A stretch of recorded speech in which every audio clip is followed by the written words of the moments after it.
Ya, PT Pantai Indah Kapuk 2 Tbk meraup rekor laba bersih tertinggi sebesar 1,7 triliun rupiah di sepanjang semester pertama tahun 2026.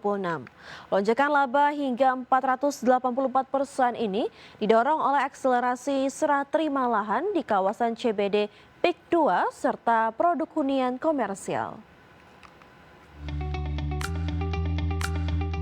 PT Pantai Indah Kapuk 2 Tbk mencatatkan rekor laba bersih tertinggi sepanjang sejarah perseroan pada semester pertama tahun 2026. Perseroan bukan laba bersih sebesar 1,7 triliun rupiah. Perolehan ini melonjak fantastis 484% jika dibandingkan bersama tahun sebelumnya. Lonjakan kinerja keuangan sejalan dengan pendapatan usaha yang naik 78% mencapai 2,9 triliun rupiah. Serah terima lahan di kawasan Central Business District PIK 2 menjadi kontributor utama pendapatan perseroan. Pertumbuhan pendapatan juga ditopang peningkatan serah terima hunian dan produk komersial di kawasan PIK 2. Proyek pendorong mencakup rumah milenial, Permata Hijau Residence, Manhattan Residence, Pantai Bukit Villa, Bukit Nirmala, serta Pasir Putih Residence. Pada kuartal 2 tahun 2026 saja perseroan meraih penjualan sebesar 1,8 triliun rupiah atau naik 63% secara kuartalan. Hal tersebut menggerek laba bersih kuartal kedua tumbuh 89% menjadi 1,1 triliun rupiah. Presiden Direktur PANI Sugianto Kusuma menegaskan capaian ini menjadi bukti tingginya kepercayaan pasar terhadap perseroan. Dari sisi neraca fundamental keuangan perseroan tercermin dari posisi kas bersih sebesar 3,9 triliun rupiah. Total ekuitas perseroan juga meningkat 7% mencapai 33,7 triliun rupiah dibanding akhir tahun 2025. Adapun saat ini perseroan mengelola cadangan lahan seluas 1.809 hektar melalui 12 entitas anak dengan nilai perolehan mencapai 38 triliun rupiah.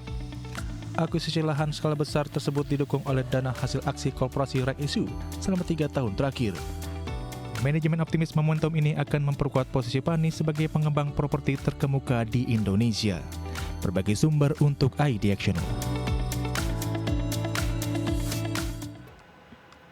PT Merdeka Copper Gold Tbk membukukan pendapatan sebesar 775,6 juta dolar Amerika Serikat atau sekitar 14 triliun rupiah pada kuartal kedua tahun 2026.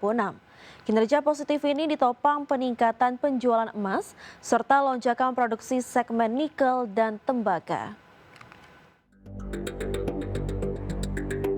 PT Merdeka Copper Gold Tbk mengantongi pendapatan penjualan produk utama sebesar 775,6 juta dolar Amerika atau setara 14 triliun rupiah pada kuartal 2 tahun 2026. Perolehan emiten berkode MDK ini didorong oleh peningkatan penjualan emas dan ekspansi bisnis nikel. Penjualan emas perseroan mencapai 36.574 ons dengan nilai pendapatan tembus 165 juta dolar Amerika. Capaian tersebut ditopang oleh tambang emas 7 Bukit sebesar 30.135 ons, serta tambang emas PANI sebesar 6.439 ons dengan harga jual rata-rata 4.511 dolar Amerika per ons. Tambang emas 7 Bukit tetap menjadi tulang punggung operasional dengan volume penjualan emas melonjak 23% secara kuartalan. Sementara itu tambang emas PANI yang dikelola PT Merdeka Gold Resources Tbk mencatatkan lonjakan produksi menjadi 15.594 ons emas dan 29.796 ons perak. Di segmen nikel melalui PT Merdeka Battery Materials Tbk, produksi biji saprolit dan limonit melesat masing-masing 130% dan 87% secara tahunan. Selain itu penjualan high grade nickel matte turut meningkat 30% secara kuartalan menjadi 10.457 ton nikel. Di segmen tembaga, tambang Wetar berhasil memicu perbaikan margin dengan cash cost turun menjadi 2,27 dolar Amerika per ton. Presiden Direktur MDKA Albert Saputro menegaskan perseroan terus berfokus pada eksekusi disiplin dan tahap studi kelayakan proyek tembaga 7 Bukit. Perseroan optimistis mempertahankan panduan target produksi tahun 2026 dengan patokan produksi tambang emas PANI mencapai 100.000 hingga 115.000 ons emas. Kekuatan finansial perseroan didukung posisi kas yang solid sebesar 683 juta dolar Amerika serta fasilitas pinjamannya belum ditarik senilai 252,6 juta dolar Amerika. Berbagai sumber ada Channel. Pemirsa, selanjutnya mari kita simak pergerakan IHSG setelah penutupan sesi pertama pada hari ini, di mana IHSG bergerak menguat di 0,57% ke level 6.270,15. Tadi pagi IHSG dibuka di level 6.254 dan sempat menyentuh titik tertinggi ke level 6.282. 381 saham menguat, 229 saham melemah dan 178 saham stagnan atau tidak bergerak. Dari top gainers pemirsa atau saham-saham yang mengalami pelemahan atau maksud kami penguatan tertinggi, antara lain ada Bull yang menguat di 6,54%, PRDL menguat di 17,42%, Kota mengalami penguatan di 1,97% dan MDKA menguat di 5,88%.